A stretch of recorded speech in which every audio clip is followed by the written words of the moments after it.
আপনারা জানেন যে গোটা ভারতবর্ষের 20টি রাজ্যে ইতিমধ্যে নরেন্দ্র মোদীজির নেতৃত্বে রাষ্ট্রবাদী দেশপ্রেমিক সরকার বিজেপি বা এনডিএ তৈরি করেছে।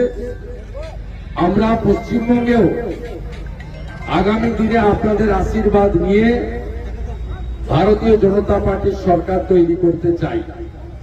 আমাদের অঙ্গীকার, হাতে কাজ, পেটে ভাত, মাথায় ছাদ। আমরা গুজরাটের মতো শিল্প আনব, কর্মসংস্থানের জোয়ার বইয়ে দেব।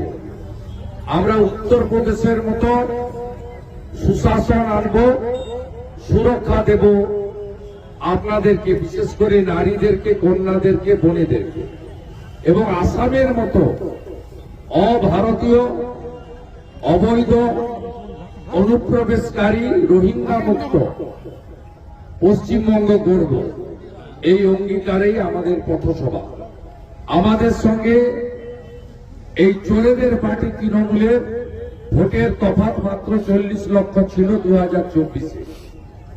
এসআইআর এর প্রথম পর্যায়ে 58 লক্ষ নাম বাদ গেছে এবং চূড়ান্ত ভোটার তালিকা প্রকাশ হলে দেখবেন মৃত ভোটার, অবৈধ ভোটার, একাধিক জায়গায় নাম থাকা ভোটার এবং বাংলাদেশ থেকে আসা কাঁটাতার না থাকার জন্য যে বাংলাদেশি অনুপ্রবেশকারী মুসলিম এবং রোহিঙ্গা